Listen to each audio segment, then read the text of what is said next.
Fire family? Welcome back to Mars Day with Mark.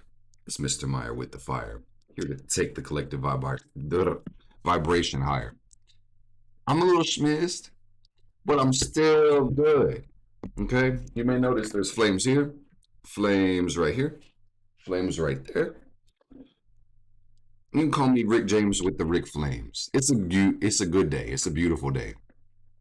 Damn, bruh. I might be a little cooked, but today is a new moon. Today is a new day. We've got a new week. It's episode 123. For a multitude of reasons. Goodness.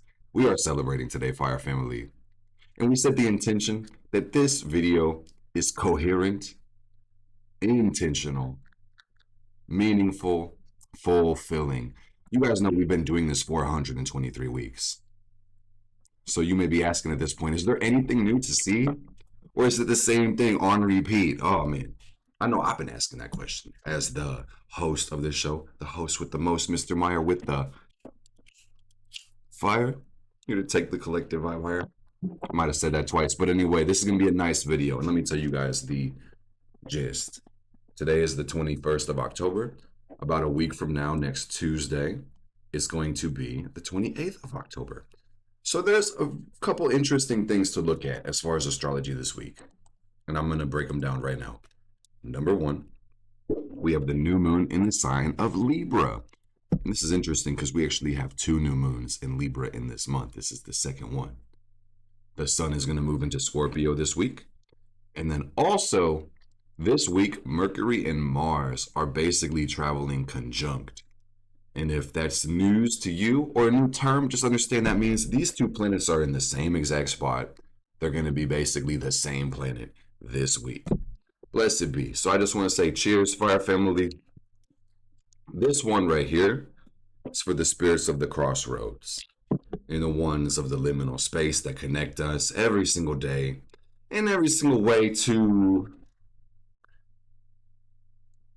different planes of consciousness, different experiences, different awareness. Cheers to the spirits of the other world. Let's go.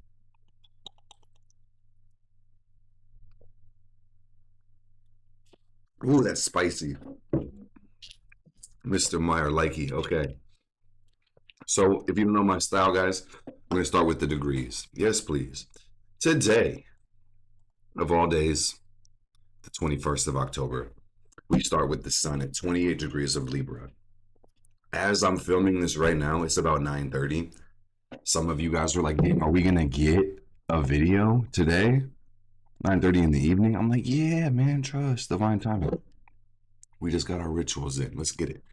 So right now the moon is in Scorpio at about 5 degrees. So we've already seen the moon and the sun connect and conjunct in Libra, the beginning of our new moon cycle. We've got Mercury at 21 degrees of Scorpio. Hello. Venus is at 10 Libra. You've got Mars at 20 degrees of Scorpio. Like I said, guys, all week you're going to see Mercury and Mars traveling together. So there is no Mercury this week. Just understand that. There's no Mars this week. There's a Mercury Mars. There's a Mercars, whatever you want to call it. We got a Scorpio stellium. How you doing? How you doing? Let me get a chopped cheese. Let me get a super sub prosciutto the gabagool on a Italian roll. Hello. Got the Scorpio stellium. I'm bugging, man. We got the Jupiter in Cancer at 24 degrees. Yes, please. Are you guys seeing what I'm saying? Look at for the visual attendees. Do you see this big triangle in the chart? Illuminati. That's the grand water trine. So Jupiter plus all these planets in Scorpio and then our Saturn in Pisces at 26 degrees. There's some cool action going on right now with that right here. So we'll probably spin back to that. But no, Saturn is retrograde at 26 Pisces. Uranus is retrograde as well at 0 degrees of Gemini. You've got Neptune retrograde at 0 degrees of Aries. Pluto is finally direct at 1 degree of Aquarius. So let's fucking go, guys. Let's fucking go. 1 week from now, for context, and then we'll break it down layer by layer. We will have our sun at 5 degrees of Scorpio. So you'll see Libra is actually going to finish this week. And then we go into the dark side We take our underworld journey. Interesting aspects with the sun. And I say aspects, but I really mean aspect. It's really just the sun squaring Pluto. And I say that kind of nonchalant. It's the big deal this week. It's only one aspect, but it's a very powerful aspect, guys. So we're going to turn attention towards that this week. So in addition to that, we're going to have our moon waning all week because we're starting basically at the conjunction or a little bit past the conjunction as far as this video is concerned. The moon is going to be gaining light all week, guys. And I've been noticing a theme. I hope you can take this and apply it and it can be a useful thing for you. But I've been thinking, so hear me out, follow this thought, that the moon has its cycle and the universe has its cycle. We all have cycles. So I was wondering how I could align with the cycle. And I was thinking about polarity, duality, and how we all are a mixture of the masculine and the feminine energies. And I was thinking how, the moon is either going to be waxing or it's going to be waning. It can only be one or the other. Except for that brief moment when it's full and that brief moment when it's new, when it's kind of right in the middle. But beyond that, it's either gaining light or it's losing light. You see what I'm saying? It's one or two. So I was thinking that as a thought experiment, as an energy experiment, as a magical experiment, that I would align my gender energy with the moon. So what that really means in my life is the waning moon is more for feminine energy. As we move towards new and the moon gets smaller and it goes darker, that I focus on moving towards my center, which is how I interpret feminine energy anyway. And then in the waxing moon, which is this week, guys, we focus on our masculine energy. You hear me? All right, soldiers, it's time to step with Mercury and Mars connect, conjunct. Kind of a slant rhyme, but we're going to put our goddamn dicks in the dirt. If I couldn't be any more clear. The new moon is new intentions. It's new energy, new goals. All right? So I've said this time and time again, guys. If you have no target, you're not going to shoot, right? So it's times like this. I jumped a week ahead on accident. It's times like this where you really want to be aware of what your intentions are, what your desires are. If you think about the moon on a physical perspective in the lunar cycle right now, new and full. So right now we're in the new phase. The moon is super open. She's invisible. It's dark. It's the barren soil, but the rich, fertile soil. Okay? So as the energy moves towards ebb and we get to this point right now, it really begs us for the question, what is it that you need? What is it that's going to fulfill you? And just look at your life, man. I love astrology. If you guys haven't figured this out yet, I love it so much because it gives us this energy from a higher awareness, but then it gives us the challenge. How do we actually use this in our physical lives? How can we interpret this in a way that's constructive? Bearing in mind, time is kind of based on astrology. I like to take that a little bit deeper with the planets. So lining into this moon cycle, you guys already understand. And if you are trying to grab this, I challenge you, set 5 goals for the month. Just 5. Correlate them to the 5 elements. And see if you can set a goal for your heart, like your water element, or set a goal for your spirit, your fire element, a goal for your curiosity, your mind, your air, a goal for your physical life, your health, your wealth, your earth, a spiritual goal. 5 goals based on the 5 elements. A crazy magical exercise. We'll see how it works. I'm going to put our intentions out. We're going to take aligned action over these next 2 weeks. And the intention never stops, Fire Family. But once we hit that full moon 2 weeks from now, which is really going to be a full moon in Taurus 2 weeks from now, that's when we start to focus on the releasing as we shift into the waning phase. Okay? We lean more into the feminine energy. We start working on going back towards our center. Because this time right now, this week, guys, as we're in the new moon plus the waxing phase, the first quarter, moving towards the fourth quarter, that's about set my intentions, take aligned action, move out, and go fucking get it.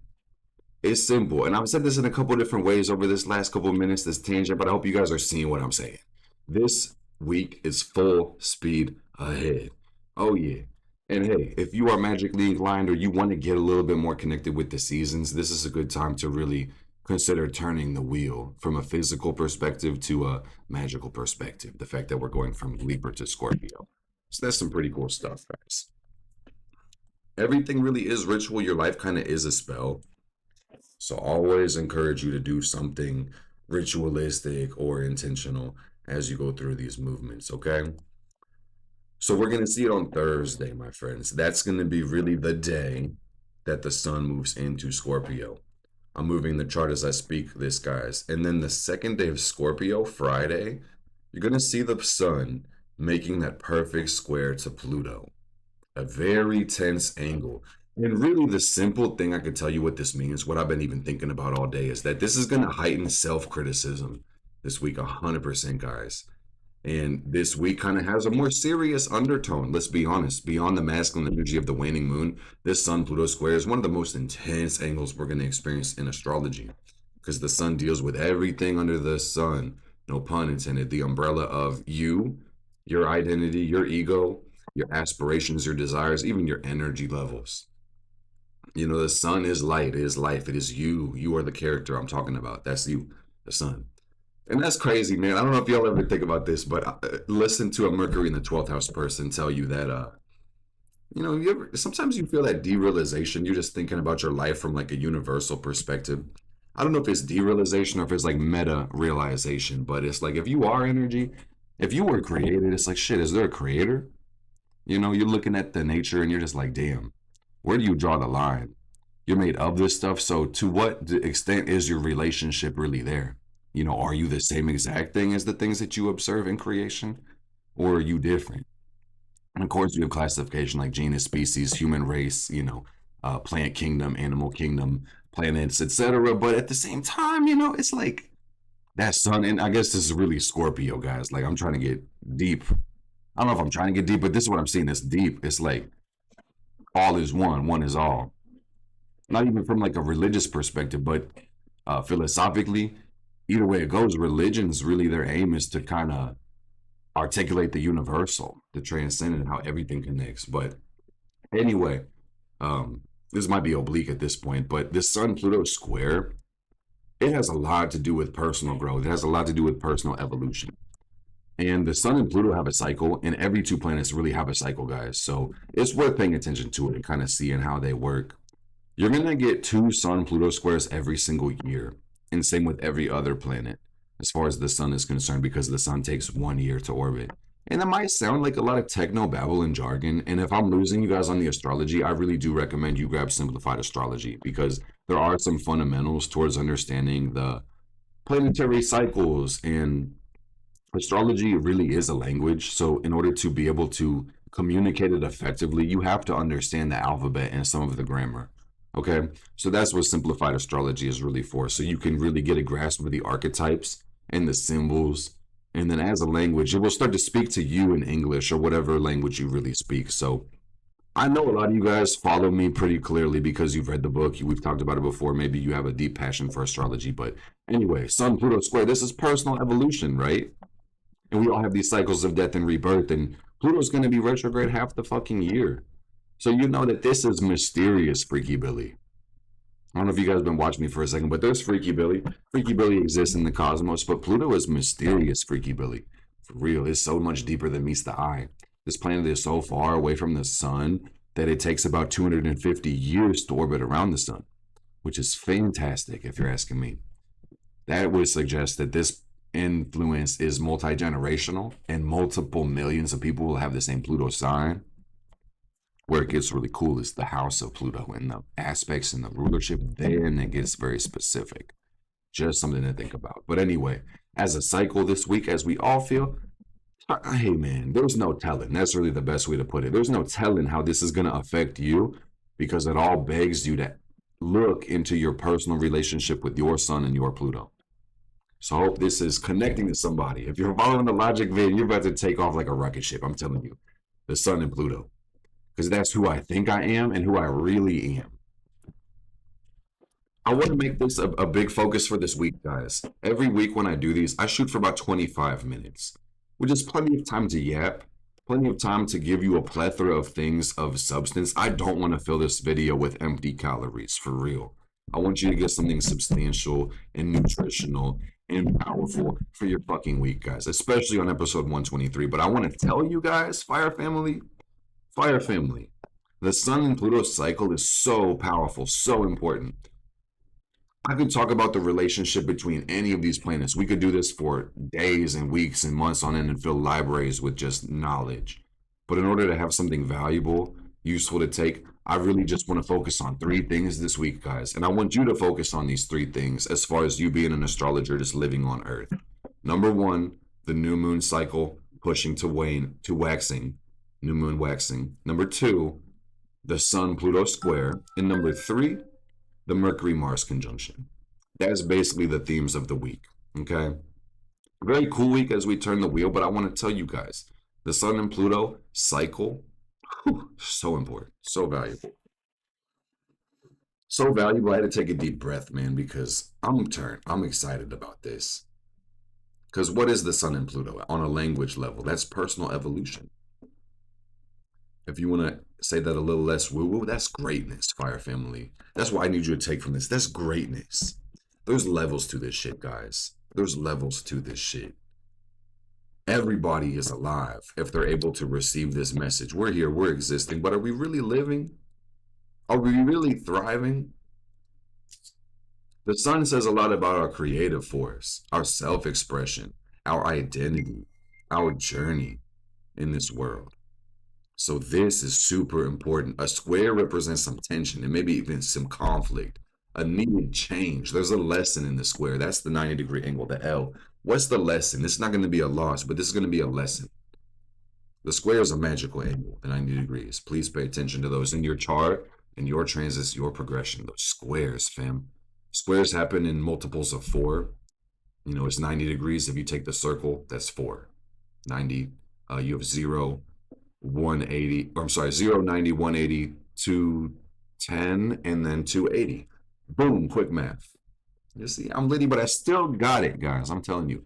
And as we talk about the lunar cycle, this is the easiest way for you to understand it if this is getting a little mathy, you know. Over the course of the month, guys, we see that new moon, which is right now, moon and sun conjunct. And then this week, in about this 7 days, you know, we'll see the moon creep up to Capricorn and then Aquarius. And bearing in mind the sun is going to be in Scorpio, that's our first quarter moon. That's the 90-degree angle.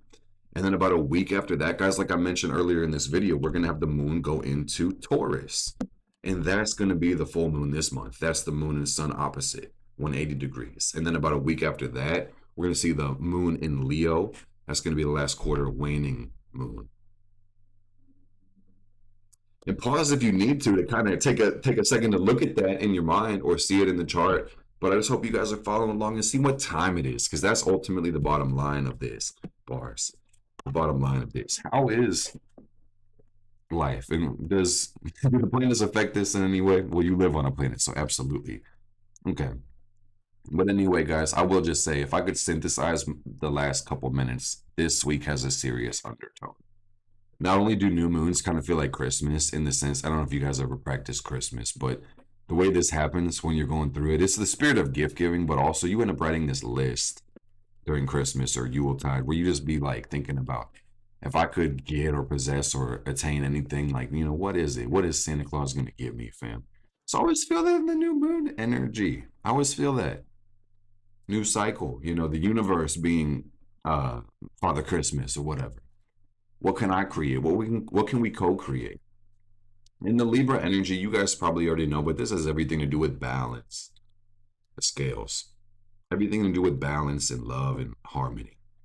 So you're going to be seeking that in your life 100%. And then with this sun square to Pluto over this week as we shift into Scorpio, we're literally going through a seasonal transition. So this Scorpio energy really does color our lives with a more intense and deep energy. It's mysterious. One thing about Scorpio, really the thing about Scorpio, it doesn't do surface level. It's always got to be deeper.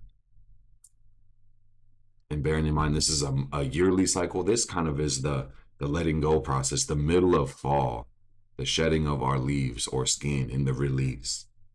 Okay? This could be assimilation. If you think about Scorpio, it rules over the reproductive organs in the excretory system. So this is everything to do with power and life and death and rebirth. which just sounds like buzzwords if you're listening to this.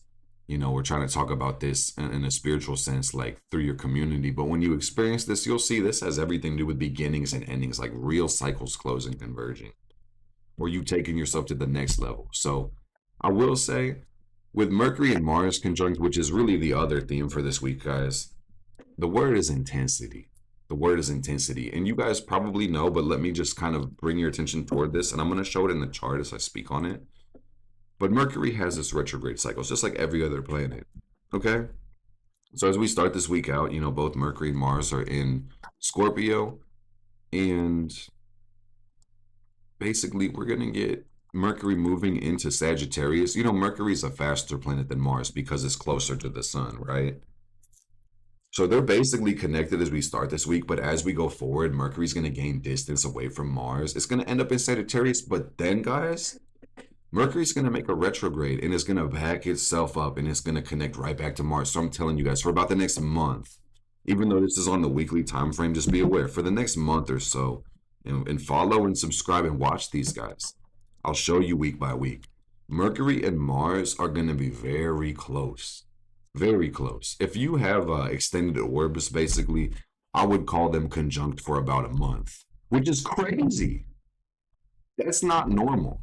I mean, maybe it is normal if you think about astrology being natural, but I will say, as far as like the 2+ years we've been watching this, guys, that's an unprecedented event. That's a highlight of the week. That shows basically interplanetary themes. Important to look at. All right, what the fuck does that mean, Mark? Because I know you're hyping it up. What the hell does that mean? Tell me about it. We only got a couple minutes left, guys, but do pay attention to this because it's going to be really important. Number one, new moon this week. Plant your seed, set your intentions, take a line action. Number two, the sun square Pluto. There's going to be an exaggerated depth to the way that you see yourself and the way that your energy works in this world. Things are going to have to change. You're going to have to take in the lessons. You're going to have to make some sacrifices to be your best self. You're going to have to prioritize healing and greatness in this cycle. In order to do that, you may have to deflate your own ego. Sun square Pluto. There's a lot to say about it. I could probably make a whole video about every one of these aspects, but really take the time to connect to Sun and Pluto this week, guys. Please. That's the only thing I can say because there's so many words, but at the end of the day, it's meant to make you have a personal experience with the cosmos. Number three, Mercury Mars conjunct. The way that we perceive this world and the way that we're moving through it with our energy are basically running parallel. We'll talk more about this over the weeks, but the theme of Mercury and Mars conjunct is direct communication, simplification, effectiveness, perceiving something or learning something, Mercury, and taking action, Mars, immediately. This is about not hesitation. This is really lock-in season, guys. I'm not even kidding. Let's think about it from a more general perspective as we go through the last minute or so, guys. Around New Year's, January, people start the wheel of the year, even though it's kind of in the middle of the astrological seasons. My real witches might kind of start it during the spring equinox, but I digress. Let's say New Year's, January. We're 10 months in, guys. We're almost to November. It's Scorpio season. So this is that time right now where you're looking over your resolutions and the goals that you set over the year and you're thinking, damn, what did I aspire to do? And I'm sure you crossed off a lot of things on that list. But it also begs, where can you make sacrifices or where didn't you make sacrifices this year because it just wasn't really a priority or maybe it was a little too uncomfortable? That's what I'm clocking right now, guys. It's about how can we go to this next level? Like when you really take time to sit in your own energy, Sun square Pluto this week kind of may breed a more secretive or more personal or even isolated type of energy, even though we're like deep in this Libra with the Libra Venus as well, which kind of has a social energy. It's this personally reflective tunnel, which begs you to really question, why the fuck are you here? And if you're going to live this life and it's going to have a beginning, middle, and end, and you'll retrospect on why it existed, what's the meaning of it and how are you living up to that? And beyond that, are you feeling good about it on the emotional level? Are you learning according to your values on the air level? Are you healthy on the earth level? And is there some form of meaning, fire level, purpose? Okay, that's a lot of ideas. I hope you're able to take something from it. When it comes to Mercury and Mars, last thing in the last couple of seconds, guys. So I'm trying to make the most of this 25 minutes, man. Please make sure you hit that like button if you enjoyed this. Make sure you breathe with Mercury and Mars. Breath is life, air. Things are kind of tight this week, but you'll get a lot done if you find centeredness. So with that being said, Fire Family, stay lit. Stay positive. I love you guys. Thanks for taking the time to watch this video. I'll see you guys soon. Happy new moon.